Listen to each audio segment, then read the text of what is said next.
Hi ನಮಸ್ಕಾರ, ಗೀತಾವಿ ಅಡುಗೆ ಮನೆಗೆ ನಿಮಗೆಲ್ಲರಿಗೂ ಸ್ವಾಗತ. ಇದು ನೋಡಿ ನಮ್ಮ ಮನೆ ಎದುರಿಗಿರೋ ಮನೆಯವರದ್ದು ತೋಟ. ಇದು ಗೋಂಗೂರು ಬಂದಿದೆ, ಅಂದರೆ ಹುಳಿ ಸೊಪ್ಪು ಅಂತೀವಲ್ಲ ಆ ಥರ ಅದು ಬಂದಿದೆ.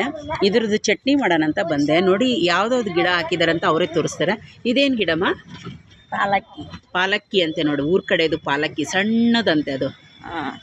ಟೊಮೊಟೊ ಗಿಡ ಹಾಕಿದ್ದಾರೆ ನೋಡಿ, ಆಗಲೇ ಟೊಮೊಟೊ ಬಂದಿದೆ, ಕಾಯ್ದು ಚಟ್ನಿ ಮಾಡಿ ತಿಂದಿದ್ದಾರೆ ನೋಡಿ. ಕೆಂಪರವೆ ಬಿಟ್ಟಿದೆ ನೋಡಿ, ಆಮೇಲೆ ಪಾಲಕ್ ಸೊಪ್ಪು ಬಿಟ್ಟಿದೆ ನೋಡಿ, ಎಷ್ಟು ಚೆನ್ನಾಗಿ ಬಿಟ್ಟಿದೆ.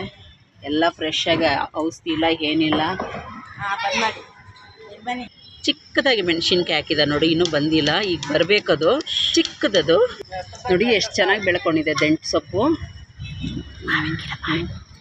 ಮಾವಿನ ಗಿಡ ನೋಡಿ ನೋಡಿ ಎಲ್ಲ ಹಾಕಿದ್ದಾರೆ ನೋಡಿ. ಬೆಂಡೆಕಾಯಿ ಎಷ್ಟು ಪುಟ್ಟಿಗೆ ಬೆಳೆದಿದೆ, ಇನ್ನು ಈಗ ಹಾಕಿದ್ದಾರೆ, ಬರ್ತಾ ಇದೆ ನೋಡಿ ಚಿಕ್ಕ ಚಿಕ್ಕದು.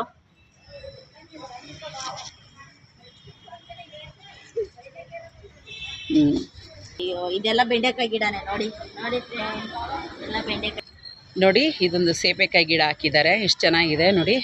ಎಲ್ಲ ಸುಮ್ಮನೆ ಹಾಗೆ ಹಾಕಿರೋದು ನೋಡಿ, ಎಲ್ಲ ಬೆಳ್ಕೊಂಡಿದೆ, ಎಷ್ಟು ಚೆನ್ನಾಗಿ ಬೆಳೆದಿದೆ ನೋಡಿ.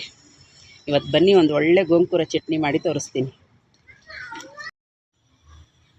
ನೋಡಿ. ಗ್ಯಾಸ್ ಹಚ್ಚಿ ಒಂದು ಬಾಣಲಿ ಇಟ್ಕೊಂಡಿದ್ದೀನಿ. ಈಗ ಬಾಣಲಿ ಬಿಸಿಯಾಗಿದೆ, 1 ಸ್ಪೂನಷ್ಟು ಎಣ್ಣೆ ಹಾಕ್ಕೊಳ್ಳೋಣ ಸಾಕು. 1 ಸ್ಪೂನು ಕಡಲೆಬೇಳೆ, 1 ಸ್ಪೂನು ಉದ್ದಿನಬೇಳೆ, ಮೆಂತ್ಯ ಅರ್ಧ ಸ್ಪೂನು, 1 ಸ್ಪೂನು ಧನಿಯಾ ಕಾಳು, ಅರ್ಧ ಸ್ಪೂನು ಜೀರಿಗೆ, ಅರ್ಧ ಸ್ಪೂನು ಸಾಸಿವೆ. ಇಷ್ಟೆಲ್ಲ ಹಾಕ್ಕೊಂಡು ಚೆನ್ನಾಗೆ ಹುರ್ಕೊಬೇಕಾಗ್ತೈತೆ. 8 ರಿಂದ 10 ಒಣಮೆಣ್ಸಿನ್ಕಾಯಿ ಹಾಕ್ಕೊತೀನಿ, ಖಾರವಾಗಿರೋ ಮೆಣಸು, ಅದನ್ನೂ ಹಾಕ್ಕೊಂಡು ಚೆನ್ನಾಗಿ ಫ್ರೈ ಮಾಡ್ಕೊಳ್ಳೋಣ ನೋಡಿ. ಆಗಿದೆ, ಗ್ಯಾಸ್ ಆಫ್ ಮಾಡ್ಕೊಳ್ಳೋಣ. ಇಷ್ಟಾದರೆ ಸಾಕು, ಗಮ್ಮಂತ ಇದೆ ನೋಡಿ. ಗ್ಯಾಸ್ ಆಫ್ ಮಾಡ್ಕೊಳ್ಳೋಣ, ತಣ್ಣಗಾಗ್ಲಿಕ್ಕೆ ಬಿಡೋಣ.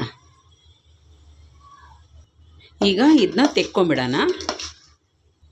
ಈಗ ಒಂಚೂರು ಎಣ್ಣೆ ಮಿಕ್ಕಿದೆಯಲ್ಲ, ಆ ಎಣ್ಣೆಗೆ ಈ ಗೋಂಗೂರ ಸೊಪ್ಪು ಎಲೆಗೆ ಬಿಡಿಸ್ಕೊಂಡಿದ್ದೀನಿ, ಹಾಕ್ಕೊಂಡ್ಬಿಟ್ಟು ಚೆನ್ನಾಗೆ ಅಷ್ಟೇ ಎಣ್ಣೆ ಸಾಕು, ರೋಸ್ಟ್ ಮಾಡ್ಕೊಳ್ಳೋಣ.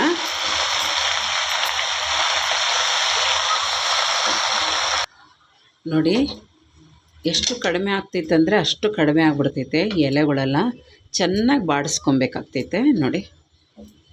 ಸ್ವಲ್ಪ ಫಾಸ್ಟೇ ಇಟ್ಕೊಂಡ್ರಿ, ತಿರುಗಿಸ್ತಾಯಿರಿ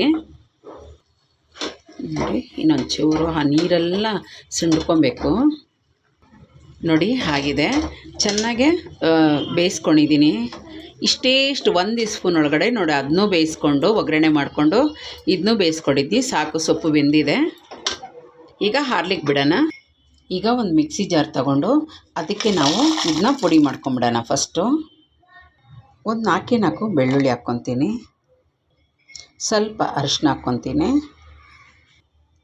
ಇದು ಉಪ್ಪು ಹಾಕ್ಕೊತೀನಿ, ಕಲ್ಲಿ ಉಪ್ಪು, ಟೇಸ್ಟಿಗೆ ಎಷ್ಟು ಬೇಕೋ ಅಷ್ಟು ನೋಡಿ. ಈಗ ಫಸ್ಟ್ ಇದನ್ನ ಪುಡಿ ಮಾಡ್ಕೊಂಬರೋಣ ನೋಡಿ. ಪುಡಿ ಮಾಡ್ಕೊಂಡಿದ್ನಿ. ಈಗ ನಾವು ಬೇಯಿಸಿಟ್ಕೊಂಡಿದ್ದೀವಲ್ಲ ಸೊಪ್ಪು, ಅದು ಹಾಕ್ಕೊಂಬಿಡೋಣ. ಈಗ ಸೊಪ್ಪೆಲ್ಲ ಹಾಕಿದ್ವಲ್ಲ, ಇದೊಂದು ಸತಿ ರುಬ್ಕೊಂಬಿಡೋಣ ನೋಡಿ. ಚೆನ್ನಾಗಿ ರುಬ್ಕೊಂಡಿದ್ದೀನಿ. ನಂದು ಕ್ಯಾಮ್ರಾ ಅಷ್ಟು ಕ್ಲೀನಾಗಿ ವರ್ಕ್ ಆಗ್ತಾಯಿಲ್ಲ, ಆದರೂ ಮಾಡಬೇಕಲ್ಲ, ಮಾಡ್ಕೊತಾ ಇದ್ದೀನಿ. ರಿಪೇರಿ ಕೊಟ್ಟಿದ್ದೆ, ಆದರೂ ಸರಿಯಾಗಿ ಮಾಡಿಲ್ಲ ಅವರು ನೋಡಿ. ಗ್ಯಾಸ್ ಹಚ್ಚಿ ನಾನೊಂದು 6 ಸ್ಪೂನಷ್ಟು ಎಣ್ಣೆ ಹಾಕ್ತೀನಿ, ಯಾಕಂದರೆ ಇದಕ್ಕೆ ಎಣ್ಣೆ ಸ್ವಲ್ಪ ಜಾಸ್ತಿ ಬೇಕು ನೋಡಿ. ಸಾಸಿವೆ ಹಾಕ್ಕೊತೀನಿ, ಒಂದು 1/4 ಸ್ಪೂನಷ್ಟು, 1 ಸ್ಪೂನು ಉದ್ದಿನಬೇಳೆ ಹಾಕ್ಕೊತೀನಿ, ಸ್ವಲ್ಪ ಬೆಳ್ಳುಳ್ಳಿ ಜಜ್ಜಿರೋದು ಹಾಕ್ಕೊತೀನಿ, ಒಣಮೆಣ್ಸಿನ್ಕಾಯಿ ಒಂದು 4 ಹಾಕ್ಕೊತೀನಿ, ಕರಿಬೇವಿನ ಸೊಪ್ಪು ಹಾಕ್ಕೊತೀನಿ. ಇದು ಕಲರ್ ಬರೋ ಗಂಟ ಸ್ವಲ್ಪ ಹುರ್ಕೊಳ್ಳೋಣ. ಸ್ವಲ್ಪ ಎಣ್ಣೆ ಜಾಸ್ತಿ ಬೇಕಾಗ್ತೈತೆ, ಬೇಜಾರು ಮಾಡ್ಕೊಬೇಡಿ. ಇದು ವಾರ ಎಲ್ಲ ಇಟ್ಕೊಂಡು ತಿಂದರೂ ಏನು ಹಾಕಲ್ಲ, ಯಾಕಂದರೆ ನೀರು ಏನು ಬಳಸಿಲ್ಲ ಇದರೊಳಗಡೆ ನೋಡಿ. ಚೆನ್ನಾಗಿ ಇದು ಬಾಡ್ಕೊಂಡಿದೆ. ಈಗ ಇದು ಹಾಕ್ಕೊಳ್ಳೋಣ, ಬೀಸ್ಕೊಂಡಿರೋದು ನೋಡಿ. ಚೆನ್ನಾಗೆ ಇವಾಗ ಎಣ್ಣೆ ಒಳಗೆ ಮಿಕ್ಸ್ ಮಾಡ್ಕೊಬೇಕಾಗ್ತೈತೆ.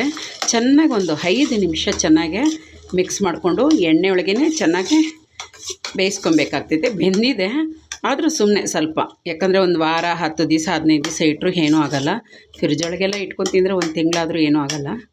ಒಂದು 10 ನಿಮಿಷ ನೋಡಿ ಆ ಕಡೆ ಈ ಕಡೆ ಎಣ್ಣೆ ಬಿಡಲಿಕ್ಕೆ ಸ್ಟಾರ್ಟ್ ಆಯಿತು. ನೋಡಿ ಆಗಿದೆ.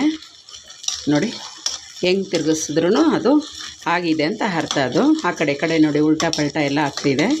ಆಗಿದೆ. ಈಗ ಗ್ಯಾಸ್ ಆಫ್ ಮಾಡ್ಕೊಳ್ಳೋಣ. ಈಗ ಒಂದು ಬಟ್ಲಿಗೆ ಸರ್ವ್ ಮಾಡ್ಕೊಳ್ಳೋಣ. ಸಿಂಪಲಾಗಾದರೂ ಅಷ್ಟೇ ಟೇಸ್ಟಾಗಿರ್ತೈತೆ. ನೋಡಿದ್ರಲ್ಲ ಗೋಂಗೂರ ಚಟ್ನಿ ಯಾವ ರೀತಿ ಮಾಡೋದು ಅಂತೇಳಿ, ತುಂಬ ಟೇಸ್ಟಾಗಿರ್ತೈತೆ.